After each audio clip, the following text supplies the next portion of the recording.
Connecticut's #1 local news. This is Channel 3 Eyewitness News. Good morning, everyone. Happy Wednesday. Today is February 24th. I'm Nicole Nalepa. Let's jump right into today's top headlines. We've been following some breaking news for you from overnight. Now, Burnside Avenue is back open this morning, but a section of it was closed in East Hartford for a period. And this was all after an early morning fire ended up breaking out right inside an apartment building. Now, firefighters were able to knock down the fire pretty quickly, and thankfully no one was hurt. Everyone was able to make it out safely. The fire started on the top floor at the Lamplight condominium complex. Initially, everyone had to be evacuated, but most people were actually able to return to their homes, except for those, of course, who lived in the condos on the 3rd floor. Fire Chief John Oates says firefighters and people who live here did a really good job just making sure everyone got out safely. Fortunately, no injuries. People evacuated when the fire alarm went off. The apartment occupant was able to get away. The fire's under investigation by the local fire marshal's office, and the apartment occupant is being tended to by our emergency management captain. Again, Burnside Avenue back open in East Hartford this morning. Also, Eyewitness News is your vaccine authority. Now, the pushback continues this morning after Governor Lamont's decision to vaccinate the state by age groups. Channel 3 Eyewitness News reporter Aya Galal explains why people with pre-existing conditions feel left out. Connecticut is following through with plans to vaccinate residents by age, but many essential workers and people with chronic health conditions who were next in line are feeling let down. Among them, 30-year-old Kristen Whitney Daniels. She has type 1 diabetes and rheumatic conditions. She has now been bumped to the last wave of the rollout, which starts in May. It's really hard to accurately say how devastating it is to know that I don't know when I'm actually going to be able to get it anymore. Governor Ned Lamont is standing by his new vaccine plan. He says the list of chronic conditions the CDC suggested was too broad, and that healthcare providers were concerned about that leading to delays. Aya Galal, Channel 3 Eyewitness News. Moving on now to the latest numbers on the coronavirus in Connecticut. Numbers have been slightly going up over the last few days. The positivity rate now sits at just below 4%. We also know that 10 more people have died from the virus. And for the first time in 2 weeks, there's actually an increase in hospitalizations. 11 more people are being treated in the hospitals this morning. There's a new study this morning to tell you about also regarding the vaccine. According to the director of the National Institutes of Health, it's possible that a single COVID-19 dose may be enough for people who have already been infected with the virus. The study found the immune response to one dose of the vaccine for a group of people who had already been infected with the virus was actually equal to or better than the response to 2 doses in those who had no previous infection. All right, we are looking at just an absolutely gorgeous sunrise this morning. Hi, everybody. Good morning. 7:03 on this Wednesday. It is February 24th. Thank you so much for tuning in to this edition of, what is this called? We'd love to have you. That's all we're.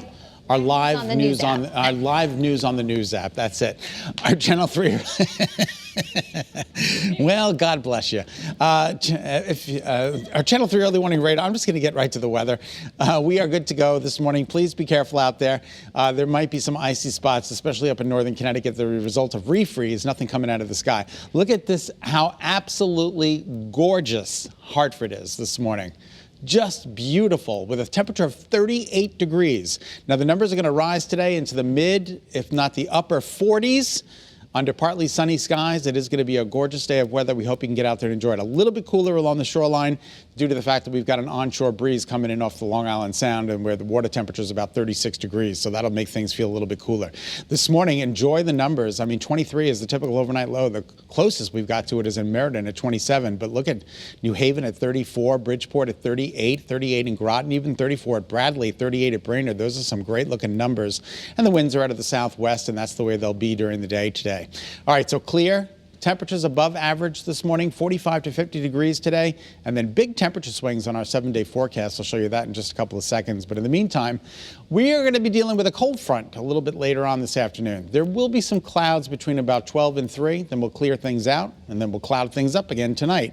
The result of this cold front barreling through, that could produce a sprinkle, maybe a little tiny brief shower around 9, 10 o'clock tonight through about midnight, and then that quickly goes away. And then tomorrow is a windy and colder day with temperatures only in the upper 30s and low 40s.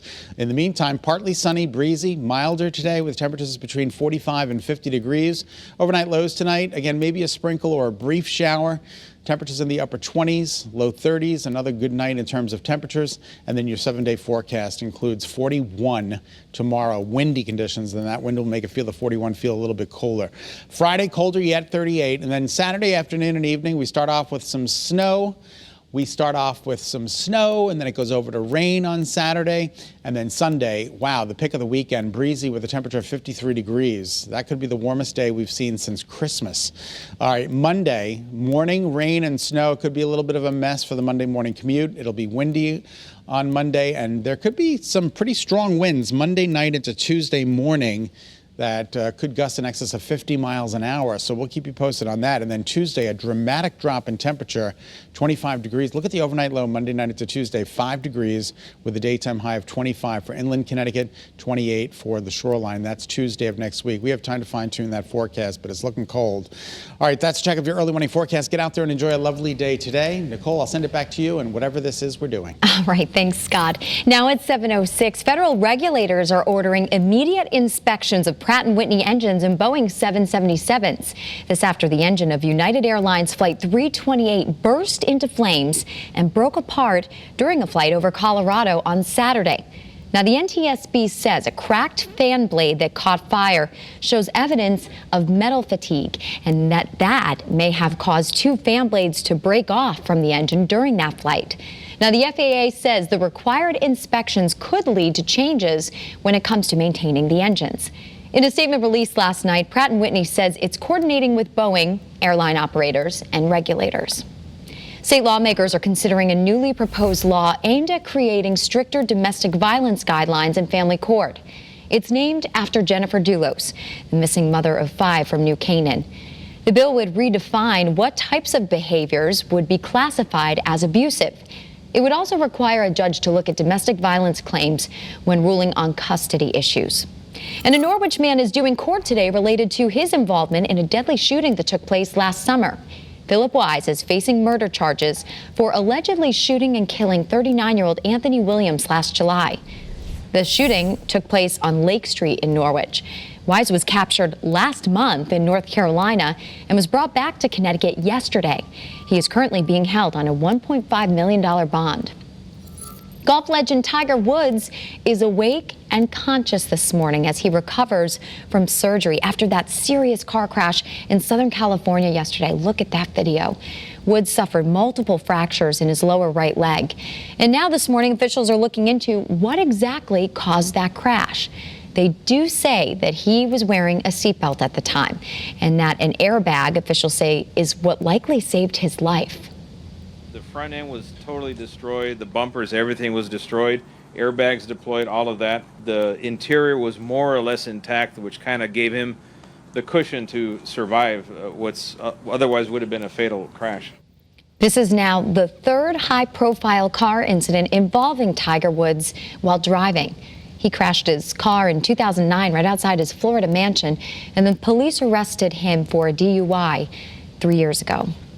The Biden administration is no longer backing a federal lawsuit aimed at banning transgender athletes from female sports. It's a case that was originally filed by several high school students from right here in Connecticut. 3 runners say they were robbed of championships and titles after competing against trans athletes.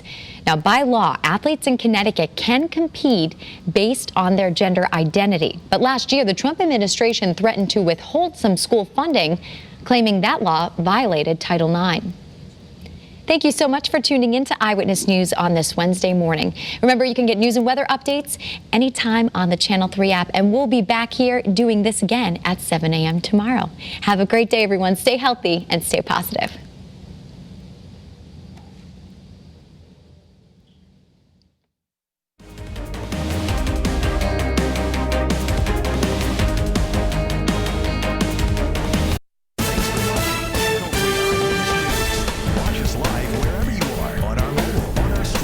App. And you can also watch us on Roku, Apple TV, and Fire TV.